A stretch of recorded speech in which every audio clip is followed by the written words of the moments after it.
चलो पहला क्वेश्चन लिखेंगे। First question, Guwahati high court निम्न में से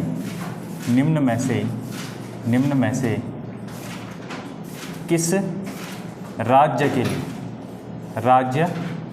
का नहीं है। ठीक है, क्वेश्चन पूछा गया है जो गुवाहाटी हाई कोर्ट है वो निम्न में से किस राज्य का नहीं है। ऑप्शन नंबर ए है इसमें असम का तो होगा, Arunachal Pradesh. Option number B है मणिपुर। ऑप्शन नंबर सी है नागालैंड और ऑप्शन नंबर डी हो जाएगा मिजोरम। पहला क्वेश्चन आपके सामने है। क्वेश्चन लिखा गया है गुवाहाटी हाई कोर्ट निम्न में से किस राज्य में नहीं है। ठीक है, नागालैंड, मिजोरम, अरुणाचल प्रदेश और मणिपुर। तो आपको बताना है कि जो गुवाहाटी हाई कोर्ट है वो किस राज्य के लिए नहीं है। ठीक है, तो आपका आंसर क्या हो जाएगा यहाँ पर आपका ऑप्शन है मणिपुर। ठीक है, यहाँ पर आपको एक ध्यान रखनी है कि सबसे पहले जो हाई कोर्ट है, हाई कोर्ट एक्ट अधिनियम कब आया था 1861 में, 1861 में जो है हाई कोर्ट अधिनियम आया था। ठीक है, नंबर दूसरी बात है हाई कोर्ट अधिनियम 1861 में आया था। 1861 में जब हाई कोर्ट अधिनियम आया था तो इसी अधिनियम के द्वारा क्या हुआ था, इसी अधिनियम के द्वारा जहाँ पर ब्रिटिश कॉन्स्टिट्यूएंसी थी उस टाइम पे, कहाँ पर थी, बंगाल, बिहार और उड़ीसा पहले थी, और बाद में क्या बना, जो कलकत्ता है यानी बंगाल, उसके अलावा जो मद्रास है यानी तमिलनाडु, और तीसरा कौन सा हो गया जो बम्बई वाला इलाका है यानी जो आज के टाइम पे मुंबई है वहाँ पर। ठीक है, तो कौन कौन से, बम्बई, कलकत्ता और मद्रास, 3 हाईकोर्ट की स्थापना की गई थी 1862 में, और चौथा हाईकोर्ट बना सन 1866 में इलाहाबाद हाई कोर्ट वर्तमान में सबसे बड़ा हाई कोर्ट है। अगर आपसे पूछें कि वर्तमान में कौन सा सबसे बड़ा हाई कोर्ट है, इलाहाबाद हाई कोर्ट है। और याद ये भी रखना है इलाहाबाद हाई कोर्ट सबसे बड़ा होने के साथ साथ वर्तमान में देश में कुल 25 हाई कोर्ट हो गए हैं। 25वां हाई कोर्ट कौन सा है, आपका जो आंध्र प्रदेश का नया हाई कोर्ट खुला है, समझ के। तो वर्तमान में भारत में टोटल 25 हाई कोर्ट हैं। 3 हाई कोर्ट सबसे पहले बने, इलाहाबाद हाई कोर्ट सबसे बड़ा हाई कोर्ट। ठीक है, अच्छा, भारत का एकमात्र यूटी जिसका अपना हाई कोर्ट है, भारत का एकमात्र यूटी का मतलब केंद्र शासित प्रदेश जिनका अपना हाई कोर्ट है वो कौन सा हो जाएगा, दिल्ली। ठीक है, दिल्ली में क्या है, अपना हाई कोर्ट है। बाकी किसी भी यूनियन टेरिटरी का अपना क्या नहीं है, हाई कोर्ट नहीं है। ठीक है, नंबर दूसरी बात देखें, यहाँ पर जो बात हुई थी कि गुवाहाटी हाई कोर्ट, तो गुवाहाटी उत्तर पूर्वी राज्यों में पहला राज्य है जिसमें एम्स की स्थापना हुई है। ठीक है, और उत्तराखंड में एम्स की स्थापना कब हुई थी, 2004 में। ठीक है, अब देखो यहाँ पर क्या है, यहाँ पर जो गुवाहाटी हाईकोर्ट है असम के लिए तो काम करेगा, असम के साथ साथ अरुणाचल प्रदेश, नागालैंड और मिजोरम के लिए भी काम करता है। मणिपुर हाईकोर्ट अलग है, त्रिपुरा हाईकोर्ट अलग है, और इसके अलावा मेघालय हाईकोर्ट अलग है। 3 हाईकोर्ट ये अलग हैं और 1 हाईकोर्ट इन सब के लिए। ठीक है, अच्छा, इसके अलावा पूछ सकता है जैसे भारत में जो हाईकोर्ट है इसके अलावा कौन कौन ऐसे हाईकोर्ट हैं जो एक से ज़्यादा राज्यों के लिए काम करते हैं। ठीक है, तो इसमें कौन सा आता है, पहला हाईकोर्ट आएगा आपका जो है बम्बई वाला हाईकोर्ट। बम्बई वाला हाईकोर्ट कहाँ पर है, मुंबई में है, मुंबई यानी महाराष्ट्र में है, महाराष्ट्र के लिए तो काम करेगा इसके लिए, और किसके लिए, गोवा के लिए काम करेगा। गोवा के अलावा किसके लिए, दादरा नागर हवेली, दादरा लिखते जाओ, दादरा नागर हवेली और दमन और दीव के लिए।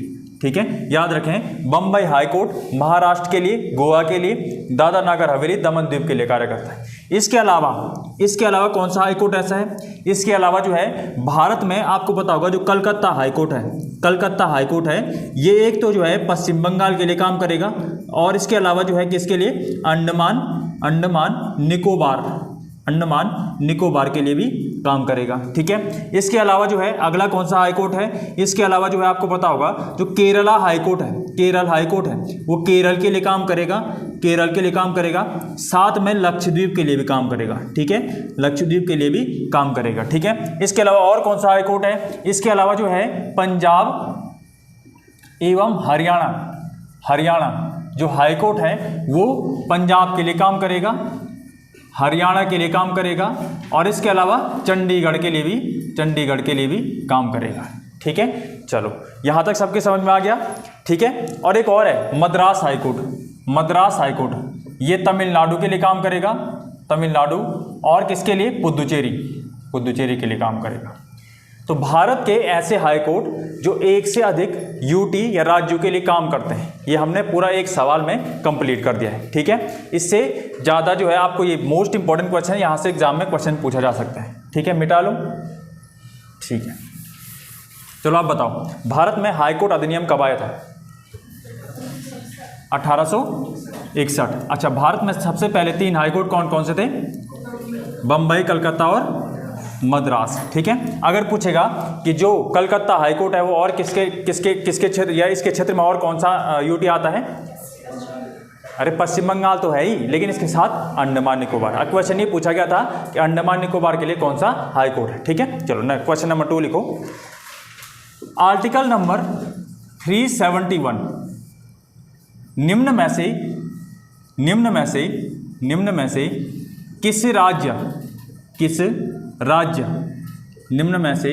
किस राज्य के लिए विशेष प्रावधान करता है। अब देखो बात क्या है आर्टिकल नंबर 371 की। आर्टिकल नंबर 371 निम्न में से किस राज्य के लिए विशेष प्रावधान करता है? देखो इसका ऑप्शन नंबर ए है महाराष्ट्र और गुजरात। ऑप्शन नंबर बी है आपके पास नागालैंड। ऑप्शन नंबर सी है असम, और ऑप्शन नंबर डी है मणिपुर। ठीक है, पूछा क्या गया है, ये क्वेश्चन काफी बार एग्जाम में पूछा जा चुका है इससे पहले। ठीक है, इसीलिए मैं आपको बता रहा हूं आर्टिकल नंबर 371 निम्न में से किस राज्य के लिए विशेष प्रावधान करता है? महाराष्ट्र, गुजरात, नागालैंड, असम या मणिपुर। आपका आंसर क्या होगा? महाराष्ट्र एवं गुजरात के लिए। ठीक है, आर्टिकल नंबर 371 क्रॉस ए किसके लिए करता है? नागालैंड के लिए। आर्टिकल नंबर 371 क्रॉस ए किसके लिए करता है भाई? नागालैंड के लिए। आर्टिकल नंबर 371 क्रॉस बी किसके लिए करता है? असम। और आर्टिकल नंबर 371 क्रॉस सी ये किसके लिए करता है? मणिपुर के लिए करता है। ठीक है, आर्टिकल नंबर 371 क्रॉस ए नागालैंड के लिए विशेष प्रावधान करेगा, 71 क्रॉस बी असम के लिए, और 71 क्रॉस सी मणिपुर के लिए क्या करेगा? विशेष प्रावधान करेगा। इसके अलावा और कौन से राज्य हैं जिनके लिए भाग 21 में विशेष प्रावधान किए गए हैं? इसमें कम से कम आपके जो है 12 राज्य हैं। कितने राज्य हैं? 12। इसमें से 2 राज्य हो गए, 3, 4, 5। छठवां राज्य लिखो, छठवां राज्य लिखेंगे आप आंध्र प्रदेश और तेलंगाना। 2 राज्य हैं। आप पहले एक राज्य था आंध्र प्रदेश और तेलंगाना। 371 D Andhra Pradesh plus Telangana. अगला लिखो, नंबर नेक्स्ट है, अगला लिखो सिक्किम। आर्टिकल नंबर 371 एफ देखो 371 एफ ए। उसके बाद लिखो सिक्किम के बाद मिजोरम।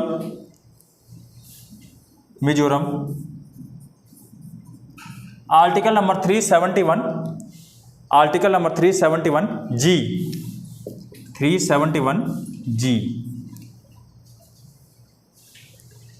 आर्टिकल नंबर 371 क्रॉस आई ये है गोवा के लिए, यह आता है गोवा के लिए। 371 cross H, article number 371 cross H Arunachal Pradesh, Arunachal प्रदेश।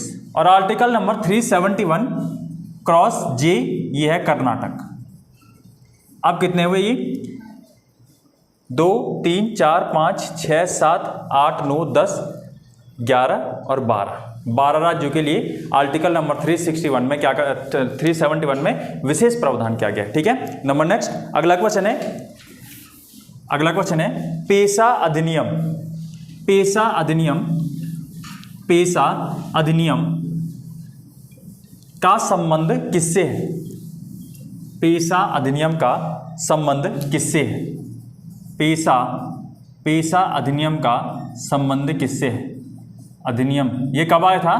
1996 में आया था। इसका संबंध है पंचायती राज से। पंचायती राज से संबंधित है।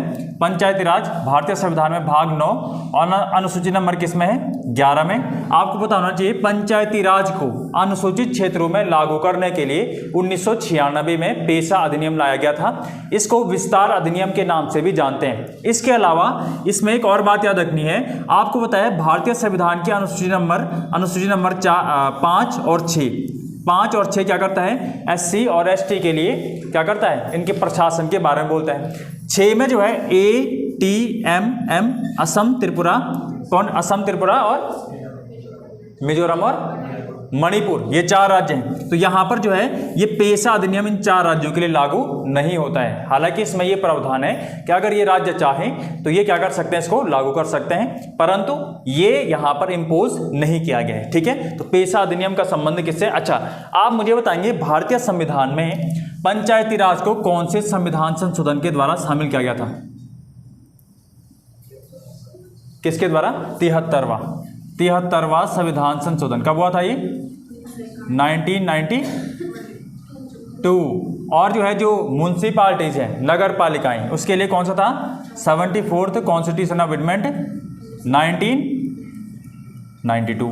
अगर पूछेगा पंचायती राज को किस समिति की सिफारिश पर संवैधानिक मान्यता प्रदान की गई थी? कौन सी? जल्दी बताओ, किसी को तो पता होगा। गॉडगिल समिति। कौन सी समिति? गॉडगिल समिति। ठीक है, चलो अगला क्वेश्चन है, नंबर नेक्स्ट है राज्य वित्त आयोग का प्रावधान निम्न में से किस अनुच्छेद के तहत किया गया है? जो आपका जो है राज्य वित्त आयोग है, आपको पता होगा जो हमारा वित्त आयोग है, केंद्रीय जो वित्त आयोग होता है, जो वित्त आयोग है, ये आर्टिकल नंबर किसमें है? 280 में। ठीक है, 280 में वित्त आयोग है। वित्त आयोग का काम है केंद्र व राज्यों के बीच में क्या करना? करों समागमों का बंटवारा करना। समझ गए? अब जो है अब पूछा गया है राज्य वित्त आयोग पूछा गया है, तो राज्य वित्त आयोग किसमें है? 243/I। और अगर पूछेगा नगर पालिकाओं के लिए तो 243/Y। नगर पालिकाओं के लिए क्या हो जाएगा? 243Y। और जो नगर पंचायत है उसके लिए 243I। समझ के? तो इसका जो है राज्य वित्त आयोग के बारे में पता होना चाहिए। एक और चीज आता है ग्राम सभा। ग्राम सभा के लिए कौन सा आर्टिकल है? Article number 243/A। ग्राम सभा का जो प्रावधान किया गया है, ये भी एग्जाम में पूछा गया है। ग्राम सभा का जो प्रावधान किया गया है 243/A में किया गया है। ठीक है भाई, यहां तक सबकी समझ में आ गया। अब लिखो निम्न में से अगला क्वेश्चन है हमारे पास, निम्न में से ही किस संविधान संशोधन के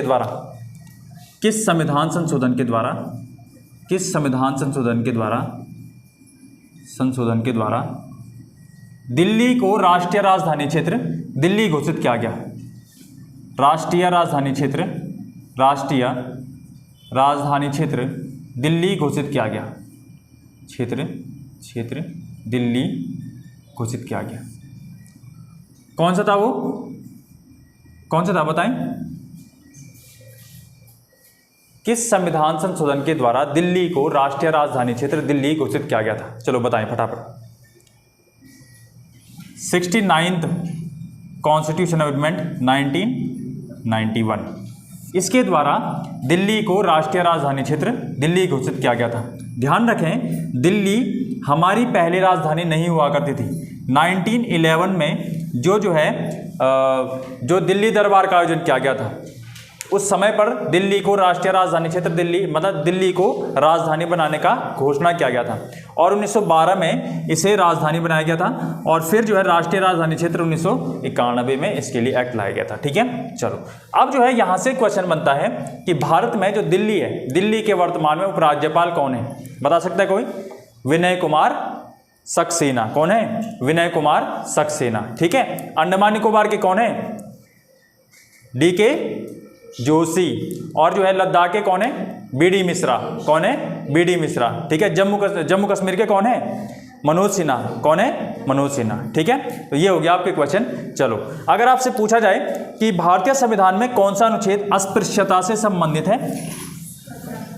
अस्पृश्यता का मतलब होता है छुआछूत। तो आर्टिकल नंबर 17 ये किससे संबंधित है? अस्पृश्यता।